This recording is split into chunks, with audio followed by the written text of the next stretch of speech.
โอ้คือหมูตะเวนเนาะมื้อนี้เนาะเจ็บแต่ป้างเลยลิกครับอ๋ออันนั้นจ้าหมูหิวแล้วก็เกลือเลยมันน้องปัดที่มาเอาอีก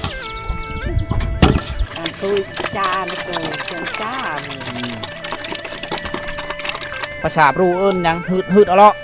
หืดอะเลาะหืดอะเลาะอะเลาะนั่นแปลว่ากระบังต่อหืดต่อ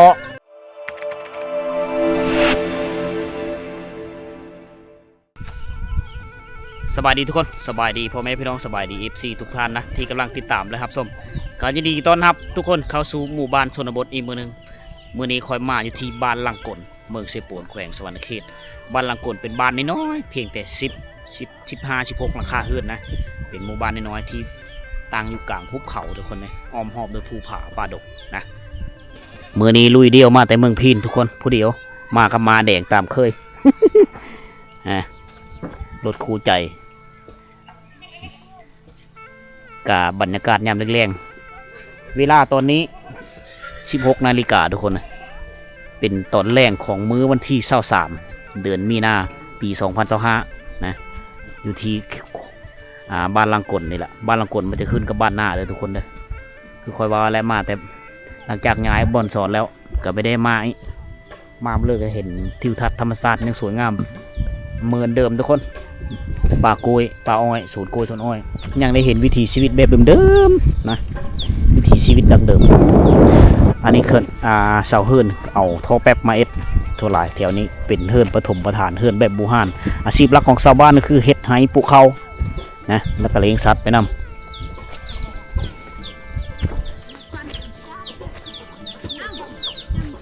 เป็นใบเตอะนั่นแปลว่าหักกระหอดหักกระหอดบ่สบายติเจ็บไข้จากมือแหละได้จากมืออะไรเป็นไข้5 มื้อเลยบ่ได้ไปหาหมอบ่พาเลยสุขศาลาเพชรบังอ๋อไปสุขศาลาพะบังไก่เติมเนาะ10ปลายก็ลัก13ลัก13-14ลักแต่บ้านนี้ไปฮอดอันสุขศาลาคือว่าแหละจะเป็นอุ่นมาต้องไปอุ่นอันที่สองคืออยู่จุดสูงติ๊กตุ๊บไม่ได้จุดสูงติ๊กตุ๊บเป็น8 ลัก9 ลักบ่ไกลจุดสูงก็มีนะอยู่จุดสูงติ๊กตุ๊บมันก็มีสุขศาลาคือกันทางไฮเรียบร้อยแล้วบ่ปีนี้เรียบร้อยแล้วท่าตะจูดเนาะทางใดฝาเช่อ๋อฝาเช่บ่นี้โอ้ผลิตอาวุธหาปลาด้วยเนาะแม่นบ่อาวุธนี่เนาะอาวุธหาปลาเนาะบ่ได้ไปบ่เจ้าบ่ได้ไปหาปลาบ่มื้อนี้บ่ได้ไปอ๋อบ่ได้อาหารนะบ่ได้ไป จับแจวเนาะจับแจวแล้วทางไฮทางนี้ชื่อปีนี้ฝาเช่อ๋อบัดยามน้ำลายเฮ็ดเลยจะไปได้ขี้เหืออ๋อมีเหือเนาะอ๋อเขาจะผลิตนายิงป่ากลางคืนไปดำป่าอยู่บ่ไปบ่ได้ไปเนาะโอ้คือหมูตะเวนเนาะมื้อนี้เนาะเจ็บแต่ป้างเลยลิกครับอ๋ออันนั้นจ้าหมูหิวแล้วก็เกลือเลย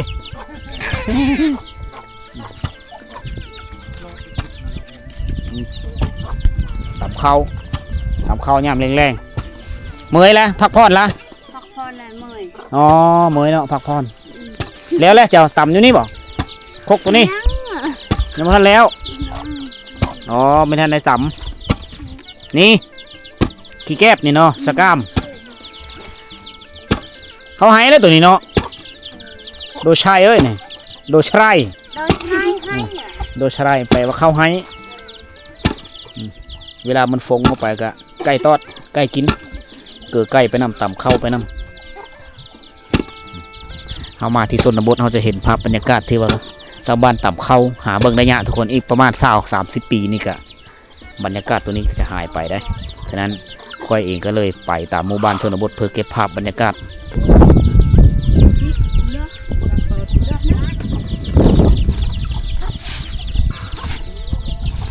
จะมีหลายขั้นตอนซ้อมขั้นตอนต่ำแล้วก็ต้องฟัดนี่เครื่องเอาห้ำมันจะเขาจะเอาไปเกลือหมูคือเป็นเกลือไก่ตัวลายก็เกลือหมูอาชีพแถวนี้เขาจะเอาเลี้ยงสัตว์เพราะว่าเวลาจะเป็นอุ่นมาประเภทไก่กับหมูนี้จะเป็น ตัวสัตว์ที่สำคัญเพราะว่าเขาเจ้าได้เฮ็ดมีในฮีข้อประเภทนี้นี่ในการเหย่าบ่จำผีบ่เขาเจ้าจะเอาไก่กับหมูนะ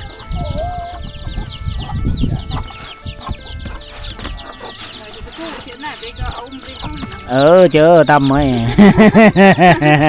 เจ้าฟาดโลดตามสบายเอาเลยนะพุ่นล่มมันไปพุ่นนะฟาดแล้วมันก็จะเอาเก็บเอานั่นแล้วก็จะไปตับนิดนึงมันจะได้สำเร็จได้จะได้ข้าวสารมากินหลายๆขั้นตอนทุกคนหลังจากซักซื้อให้แล้วกับลุเสียหญ้าเพื่อจะได้หูดได้เกลียวพอแห้งมาแล้วกับตาแดดให้มันแห้งก็จะได้ต่ำจะได้ไปกินผ่านหลายขั้นตอนก็ค่อนข้างลำบากการใช้ชีวิตอยู่ในชนบทแต่ว่าเขาเจ้าก็มีความสุขที่ว่าอยู่กับการใช้ชีวิตของเขาเจ้าแหละหาอยู่หากินตามห้วยตามหนองหาพักหาหน่อไม้กินอาหารการกินตามธรรมชาติแถวนี้ไม่ได้ค่อยได้ซื้อหรอก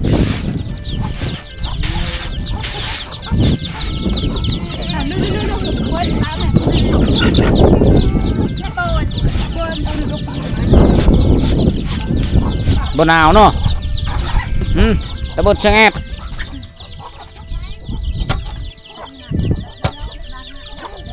คกเขาเจ้านี่สุดหลายเอาไม้แก่นถ้าเอาไม้แก่นมาเฮ็ดคกก็จะได้นำไซอยู่หลายฟ้าหลายปีน้องปัดที่พัดเอาอีก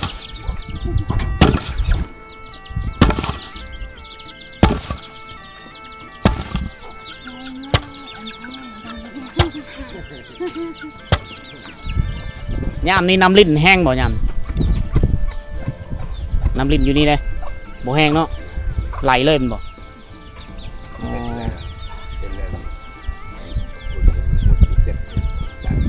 โรคมันเจ็ดกันได้เนาะตักน้ำเชื่อสัตว์สิน น้ำเส้นเฮืองเออ ตักน้ำเซ่เลยเนาะบ่แห้งกันเนาะหลายหมู่บ้านเนาะอยู่ถึงเนาะ ที่แห้งเอออันไหน ต้องได้ต้มนะขมั่งเนาะขมั่งเนาะบ่ได้จะบ่เอาบ่มีน้ำกิน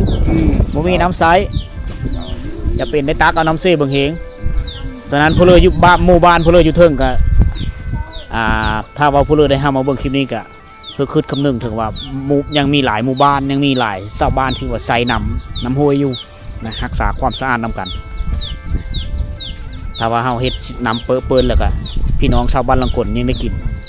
นะบางโมงใครได้เขามีน้ำซางเนาะน้ำช้างน้ำช้างท้อบ้านลังกลนี่เป็นบ้านหนึ่งที่ว่าขาดน้ำใสน้ำกินนะน้ำกินน้ำใสเขาจะตักเอาอยู่ที่เซ่บางทีก็ค่อนข้างยากแล้วถามว่าสะอาดบ่น้ำมันก็มีสะอาดแล้วทุกคนเพราะไหลมาตะเวนน้ำได้ผ่านหลายหมู่บ้านผู้คนซักเครื่องซักของแต่ก็จำเป็นมีเ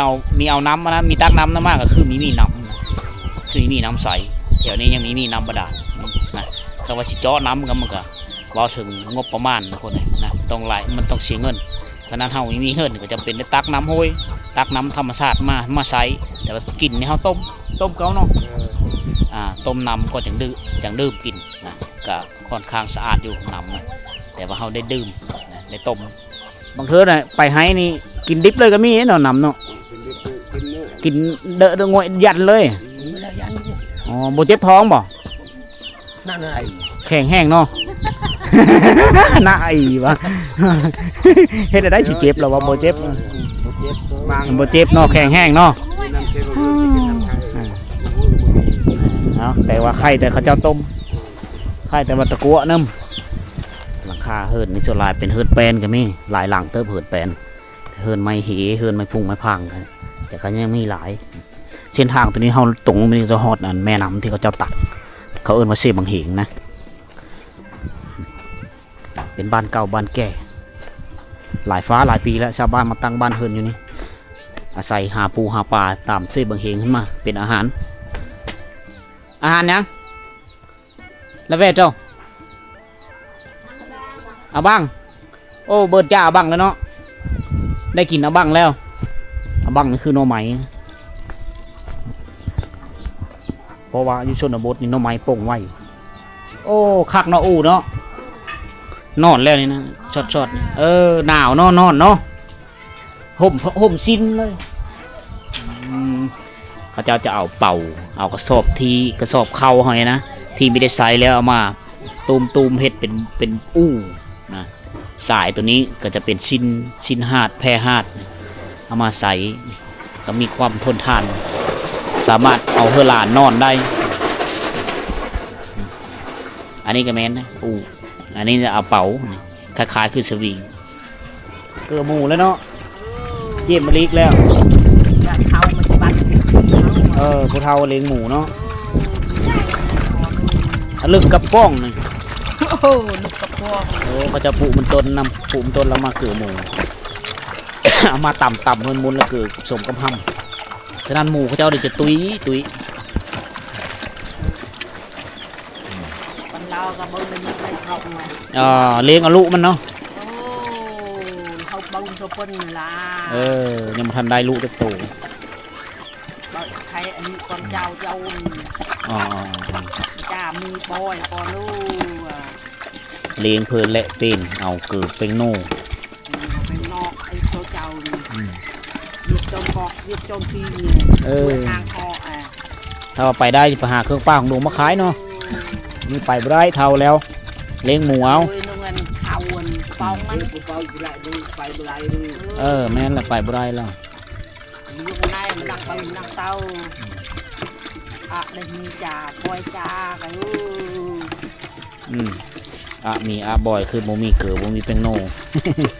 แต่ไปนำทุกคนแต่พ่อแม่พี่น้องเฮาได้เฮาเจอนำกัน ปองมันจนกอกตีนช่วยห่างช่วยโจรนะบ่ อยู่น้ำลูกบ่ตะก้อน เอาตะก้อนน่ะ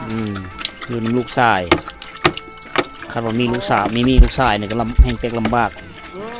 คันละครศิลปะคันบ่มีลูกผู้ชายนี่แห่งหนักหน่วงนะ ก่อนเจนนอน เอาลูกเอาหลานให้ลูก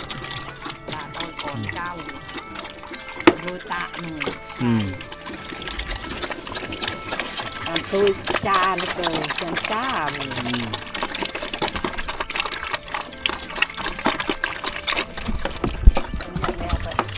ตามเขา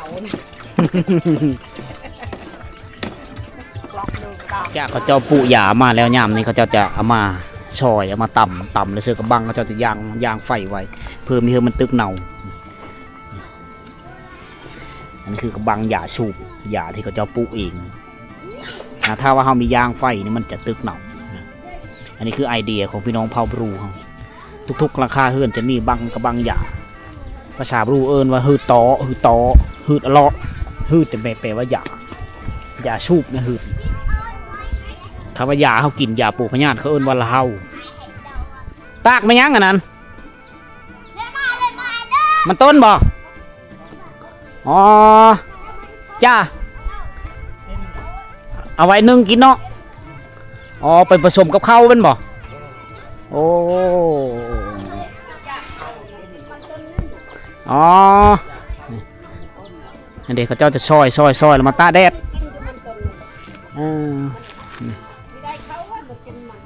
อันนี้มันต้นเขาจะเอาไปนึ่งนี่ไปนึ่งผสมกับข้าวเห็ดเธอรสชาติของเขานี่มันสีมันมันสีหอมแล้วเฮามีของกินเฮาก็สามารถกินนั่นกินข้าวดีเดาะกินข้าวละลาก็ได้กระบังเพลิสาบลาบอยู่ซะนี่ยาโอ้เห็ดหลายเนาะตะซื้อเนาะอันนี้ขายน้ำบ่ลายจะขายอ๋อมีผู้ซื้อแล้วแบ่งขายน้ำเขาจะปูยาตามแคนเซบางเหงภาษาบรูเอิญยังหืดอะเลาะ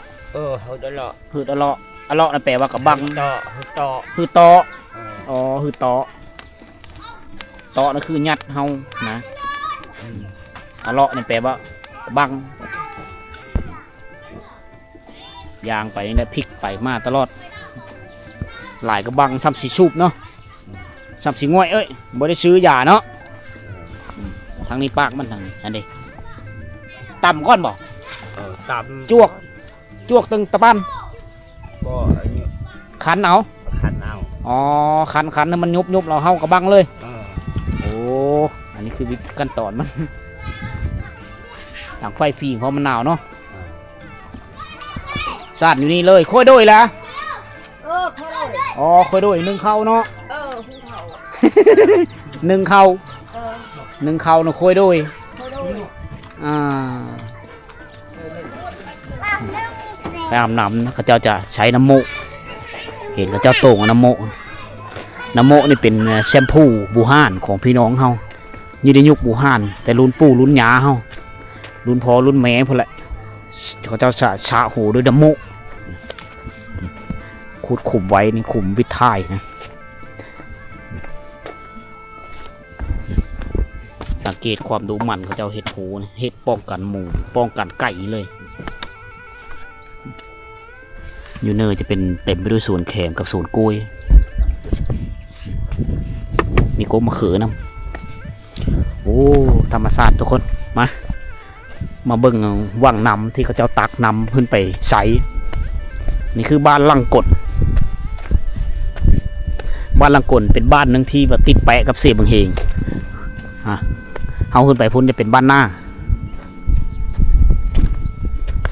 นี่น้ำยามนี้ก็เยอะคุณเด้นี่เอาเครื่องลูกมาซักอยู่ที่เขาเจ้ากันไปเนี่ยมาเขาเจ้าสุราเขาเจ้าลูกไปถางไห้ญี่ปุ่นฟ้าผู้อยู่ตีนผู้เต็มไปด้วยไห้ชาวบ้านเลยนะเจ้าถางไห้ญี่ปุ่นสุราศาสตร์เสียบังเฮงแล้วเป็นบ่อนนั้นที่ว่าชาวบ้านในทางไห้